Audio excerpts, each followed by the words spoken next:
Uy, ang swerte nito ni Manay Lolita dahil hindi siya nakasama doon sa sinampahan ng kaso nito ni Bea Alonzo. Kasi nga, matatandaan natin na about a year ago, eto si Lolit Solis, si panay ang tira kay Bea Alonzo dahil nainis siya dito. Actually, later on, sinabi niya na hindi naman daw talaga siya mismo kay Bea naiinis. Kasi no matter how much yung pang-insulto niya kay Bea, at talagang tinitira niya halos everyday sa mga write-ups niya, kahit sa Instagram niya. Tapos pag nag-guest siya sa isang show sa radyo, minimension niya lagi si Bea, tapos lagi may kalakip na pang-uokra yun.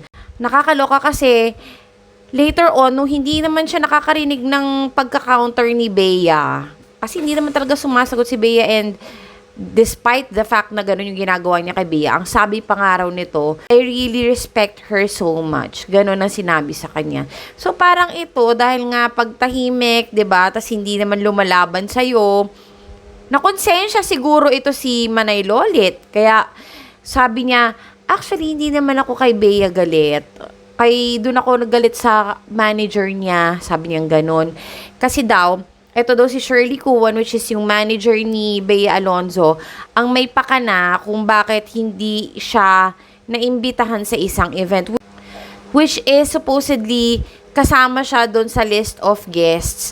Tapos later on, parang nalaman nila na hindi pala sila confirmed na invite na dun sa event na yun. Actually, it's just like a brand promotion lang yata yung time na yon, yung event na yon. But the thing is, gustong mag-attend ni Nanay Lolit, kaso ilan daw sila na hindi kasali doon sa guest list. So, para nagtampo siya.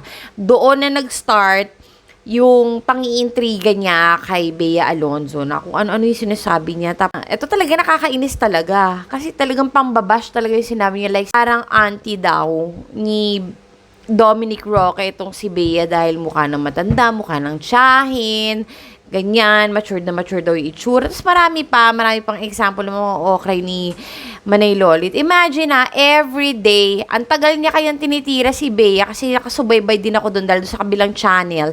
Palagi ko siyang vina-vlog. Siguro ito si Bea ay dinededma lang niya nung time na yun. Mahaba-haba pa ang pasensya ni Bea nung time na yun. Ngayon nagtataka ako kasi bakit kaya ito si Nanay Christy at saka si OG Diaz parang hindi siya nakapagtimpi. Talagang tinuluyan nga niya.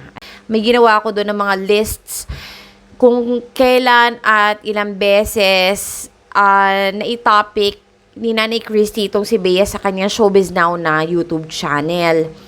And then, about 16 times, paano naman kasi, sinunod-sunod naman niya. Like, etong taon na ito lang alone, 2024, naka-16 content siya kay Bea Alonzo na si Bea lang talaga yung topic niya, yung main attraction niya sa kanyang per vlog, ganyan. Tapos, siguro, meron kasi doon mga nasabi si Nanay Christy na medyo malicious. Tapos, meron din siyang sinabi doon na hindi kaaya-aya talaga. Kung ako si Bea, mapipikon din talaga ako. Pero, syempre, parang wala din pinagkaiba din doon sa sinabi ni Nanay Lolit dati. Meron kasi sinabi si Christy doon na ang sabi niya is, kaya naman daw pala na hinihiwalayan ito si Bea ng mga dati niyang mga naging jowa ay dahil din sa ugali niya. Ganyan.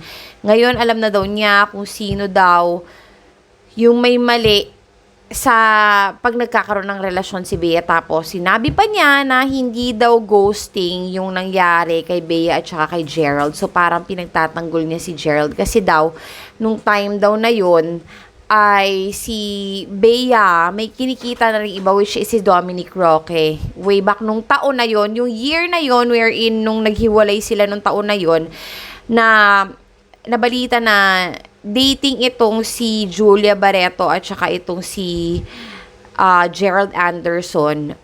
Sabay daw halos nakikipagkita din ito si Bea Alonzo dito kay Dominic Roque. So, it's a tie daw. So, quits lang daw.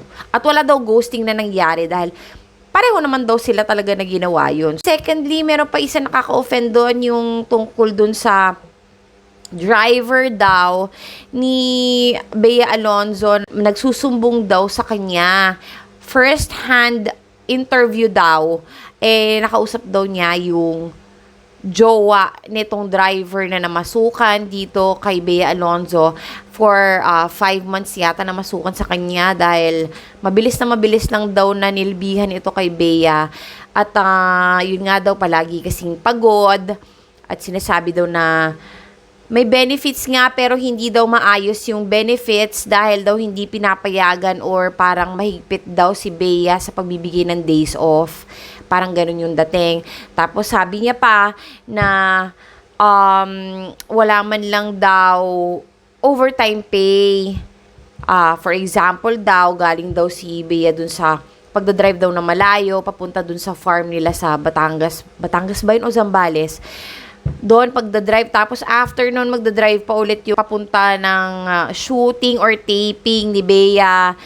Tapos maghihintay na napakatagal na oras doon, di niya binibigyan ng overtime pay. So, ayun yung mga naichika ni Christopher Min sa kanyang YouTube channel na siguro yun yung nagpa-drive kay Bea para magsampa na ng kaso kasi parang siguro, paninirang puri ito dahil wala itong katotohanan or may dagdag bawas si Tita Christy dito dahil alam naman natin na Christy Fermin yan. Syempre, intrigera yan, di ba?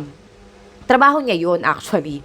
So, siguro na sobrahan lang to si Christy Fermin at napikon nga itong si Bea. Pero itong kay Lolit Solis, man, talaga. Kasi dinocument ko yun yung every time na magi-guest siya sa kabilang channel pa yun. So, matagal na yun. Dinocument ko siya no, every time na mag-guest siya sa isang talk show. I-bring up niya talaga. Talagang gagawa siya ng paraan, nahanap talaga siya ng butas para maipasok niya si Bea sa usapan.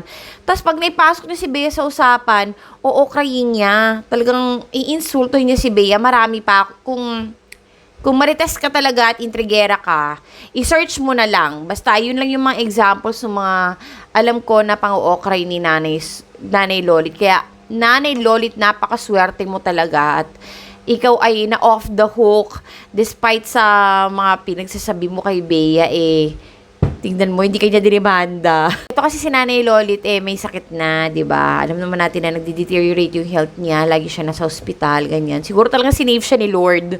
Ganyan. Tsaka matanda na kasi siya. Siguro na-realize din ni Bea na, huwag ko nang patulan to. Ganyan. Kasi, saglit na lang ang buhay nito, charot. Anyway, thank you so much for joining me at magchikahan ulit tayo next time. Ta-ta!